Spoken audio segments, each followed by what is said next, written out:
But the one thing that I really want to focus on in this video is this comment right here. It says, forgive me if I say your name wrong. Sheridan Rathbun says, this movie was what convinced me that the game I had been working on for a year was worth something, even though my parents and friends didn't think so. Finishing the game was a lonely and traumatic experience, but 7 years later, it has paid for my house and car, giving me lasting income, and led directly to meeting all my best friends and even my wife. Parents and old life be damned. To all the other indie game devs out there, if it feels real, it's because it is. You can do it. Yo, shout outs to you for this comment. Like, this hits home. This hits home because, yeah, y'all, like he said, it is real. Like, it's real. This house right here that I'm in, hold on. This house, y'all, that I'm in right now, I've said it in other videos, but I was sleeping in a car before I got in this house, all while working on my game, all while working on it. I would pull up to cafes. I would pull up to, I would shower at the gym, shower over a friend's house. I would find office spaces to work in. Like, y'all, these are the real scenarios and real lives of indie game developers. Most indie game developers starting out, like, they're on a shoestring budget. Like, a lot of these Kickstarter projects you see, like, their minimum goal is for like 30K, 20K, 50K. And some of them have three, like, they're not solo devs, there's several people involved. So you split that between several people, you have them trying to stretch, $7,000 over a year, ramen noodle budgets, rice and beans, the things that is necessary for the project to get done, for them to be of service to people who really want what they have to create, and that's the reality of being an indie game dev, y'all. It's like, it is bittersweet. I love it so much. I wouldn't trade it for anything. Like, I love it. I'm passionate about it, and I know that I'm gifted in it. And so, but the thing is, like, you're not starting out no corporation or big investments usually, so you got to figure out how you going to have shelter. You got to figure out, like, how you going to eat. You got to figure out, like, how you don't go insane.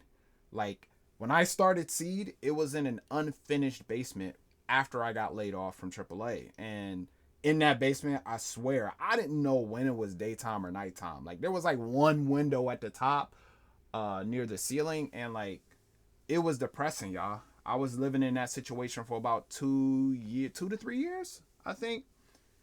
Man, it was something. And I was just at a computer all day, every day. Like, I didn't really go out like that. And even when I did go out, like, I was like, man, I have this game to serve. Like, I have this game to finish. And so I never really cared for partying or drinking or smoking or anything like that, man. Like, no, I'm not judging anybody that does that, but like, I really just wanted to make something that can impact and help somebody and be of service to somebody, and that was through games.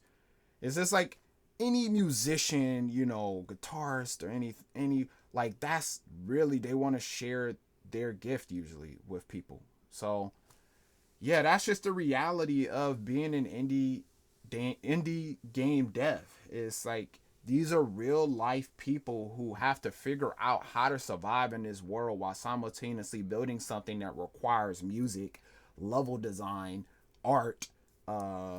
It has to be fun. Story.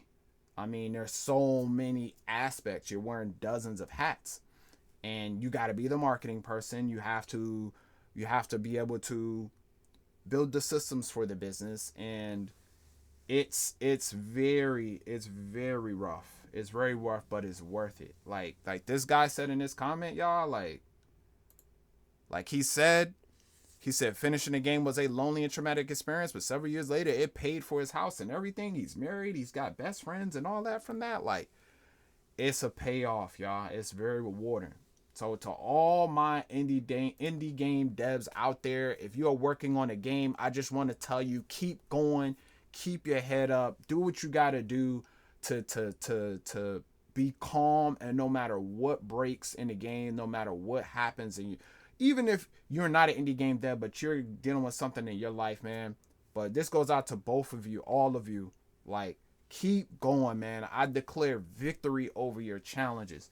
And because reality is, like, we all have problems. And really, it's an opportunity for us to become better, or to really be shaped into the people that we need to be to make more games, or to take on bigger challenges that we didn't even know we could take on, you know? So, yeah, man, I just wanted to give y'all some insight on the reality of being an indie game dev. You know, this is part of the story. It's like, yeah, I can honestly say, like, right now, like, there are other aspects of my life that's being neglected. My social life, my love life, my even with certain, I have to make sure I do what's necessary to take care of my health, and my financial life. Like, a lot of things are being sacrificed to finish this game that I'm working on, and that's the reality of it. But this is, I want to answer that calling. I want to serve how I can in this industry, and give this gift that really can bring joy to someone, that can help someone learn something, that they can be the freaking boss in their life or something. So anyway, I'll catch y'all later.